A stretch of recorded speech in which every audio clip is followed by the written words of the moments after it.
Hello there, this is Welsh ASMR 82. Hey, how are you doing?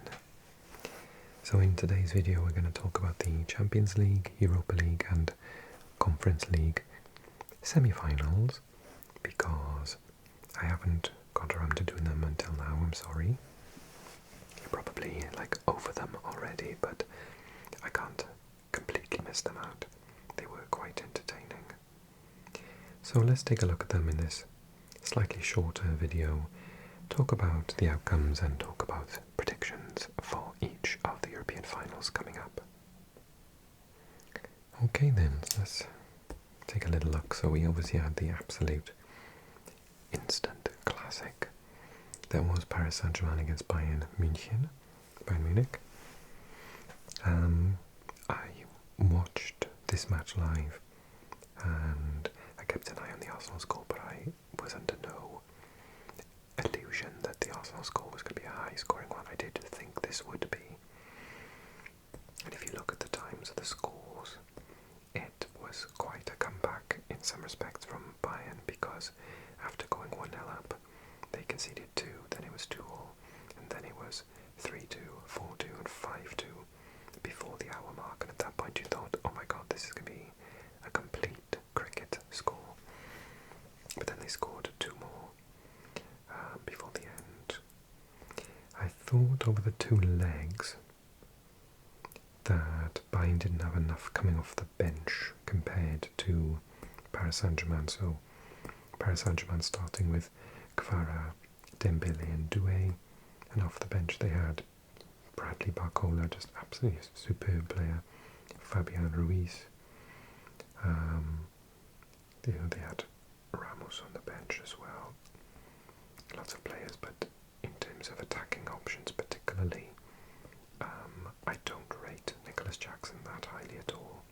And apart from him, who else have they got really? So I thought that was their downfall. Their starting 11 is excellent, particularly Olise. But after that, and the reason Neuer got such a bad rating is because I think they scored with every shot they had. 5 shots on target, 5 goals. It was an absolutely insane matchup. And then the other leg, to be honest, I didn't think Bayern were going to score in a month of Sundays. I thought they could have played for about 6 hours and not scored. PSG's defence was absolutely outstanding, particularly the Brazilian.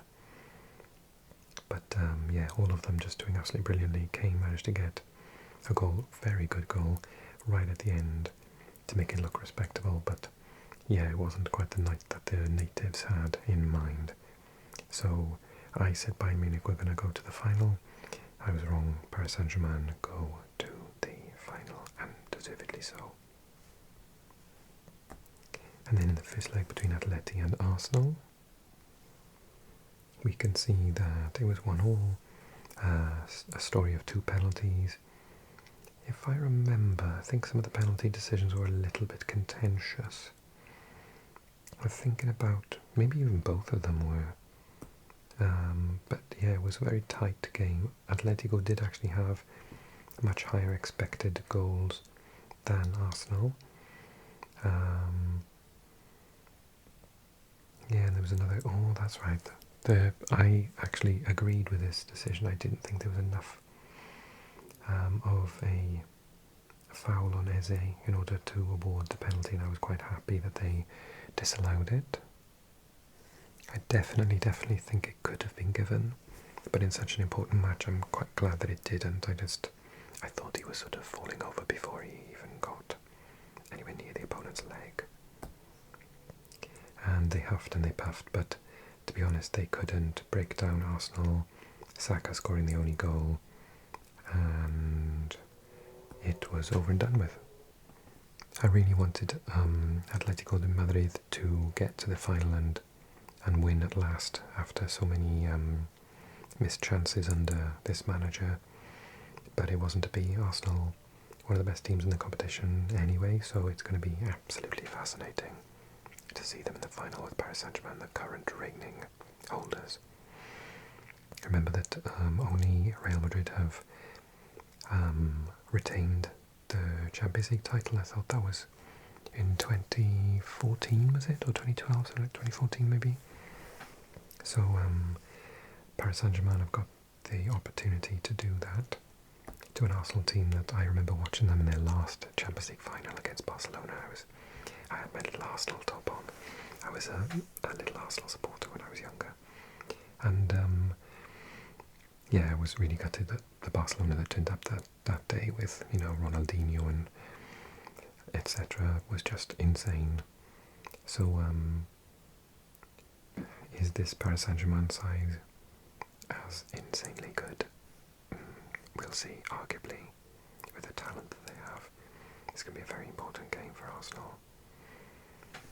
I think that Paris Saint-Germain obviously have the slight advantage, but that is not to say that Arsenal won't.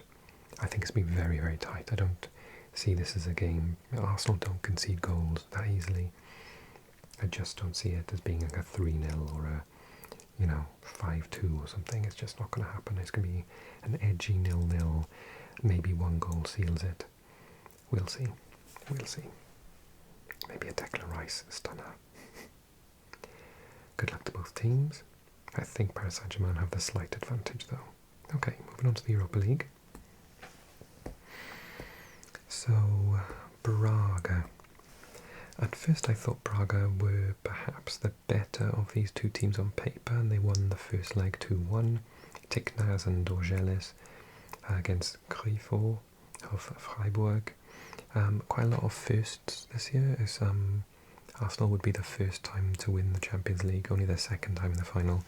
Freiburg have reached their first European final, as far as I'm aware, as well, because in the second leg they were fantastic. And they blew Braga away in the first 72 minutes of the match before conceding one consolation goal by Pau Victor. So Kubler with 2 goals and Manzami with the other. And yeah, they managed to win over a 10-man Braga team. Where did they get? Oh, it was very early on as well. Oh, shame for Braga. I think someone said in my comment section the other day that Braga have dropped off in the Portuguese league a little bit. Well, they're still in 4th, but they're miles away from 3rd because they were focused so heavily on this. So how frustrating for the manager and all the fans to have a player get a red card so early in the match, such an important match in their club's history. And then Forest, with a Wood penalty, managed to win the first leg against practically local rivals Aston Villa, and I thought that maybe they would shut up shop going away to Aston Villa, but this was the match I watched and Aston Villa were just sensational for the whole match. I think it was a combination that they got the tactics wrong. Nottingham Forest did. Aston Villa were pressing extremely high. Nottingham Forest couldn't get out and they chucked a long ball up, but no one was supporting Wood. I thought Jesus is his name, had a terrible match. Wood also had a terrible match. The ball didn't stick, it came back, and they were outnumbered in midfield, absolutely outnumbered, and the fullbacks were having just people run at them constantly. Buendia was exceptional for the whole match, and James McGinn was just absolutely superb. McGinn was absolutely superb. I know he's a fan favourite and the captain, but yeah, he was wonderful. Buendia's piece of skill to get that goal as well was really, really a highlight. So then they ended up winning 4-0, and it was not even a contest, to be honest with you. It could have been any number. So who do I think for the final? Obviously you've got to go with the riches of the Premier League club. Aston Villa will be more than likely in the Champions League next year, either by winning this match or by qualifying directly from the Premier League, which gets 5 representatives. But all the best to Freiburg, you know, even the smaller clubs deserve to win tournaments, and I think it'd be really nice, and a particular scalp, I think. Not that Aston Villa is like a massive trophy-winning team like Manchester United or anything, but they are a big club within the context of England and their comparative riches. So I think it would be a really good sort of achievement for Freiburg to win that match. We'll see what happens, but I think advantage Aston Villa. Okay, and then on to the Conference League. So we saw Crystal Palace overcome a Brazilian team in Ukraine, but not playing in Ukraine, of Shakhtar Donetsk. 3-1 in the first leg, played in Poland, I'm assuming. Sometimes they do play elsewhere, but it doesn't say. And that was with a goal from Saar, Kamada and Strand Larsen. And despite not doing that well in the Premier League of late, they still managed to win the second leg as well. Henrique with an own goal and Saar with another goal, cancelling out Eginaldo's equaliser, meaning they won 2-1 overall and on the night and 5-2 on aggregate, so quite an easy passage for the team that I said right on week 1 would probably reach the final, get to the final. Reach is the word I'm looking for, reach the final. And this is the other first. Rayo Vallecano never, have they even been in Europe before? And now they've actually managed to reach a European final.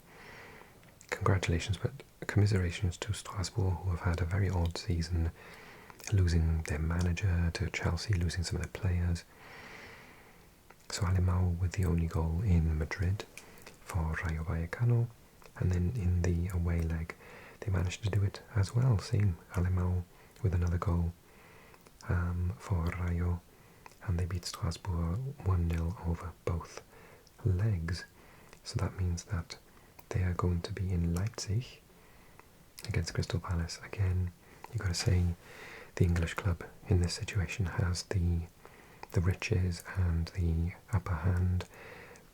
I think that in terms of like newness at this level, they're both kind of equal. Crystal Palace haven't really been at this level before. They only won that one FA Cup. That's their first ever silverware, and that was last year. It'll be Glasner's last game in charge. If they win it, then they, despite being closer to the relegation zone, similar to Spurs last year, they'll actually be in the Europa League next year. Rayo Vallecano are closer to getting into Europe via the league table in Spain, but there's something like 8 teams going for that last place in Spain. The table is a bit bizarre there this year. So many teams bunched on the same amount of points. So the fact that Rayo Vallecano could win this and qualify for Europe next year is wonderful, but also that it's more or less, to my knowledge, the club's first trophy. They've never, and I don't even think they've been in Europe before. So it's a heck of an achievement, but either way, both teams were going to have a brand new team winning this tournament and a brand new team winning a European Championship in general, in the wider sense, because neither of these have got any history of winning European trophies or trophies in general. But I think advantage Crystal Palace. It would be nice for Brennan Johnson to have a good game for once, because he's been playing terribly since he moved there. Obviously he got the winning goal for Spurs last time in the Europa League, so on one hand I want him to do well, but Rayo Vallecano are one of my favourite teams in Spain, so I'd love them to do well too, so I'm quite torn. May the best team win. Okay then, thank you so much for watching and hearing out my opinions. Let me know your opinions in the comment section.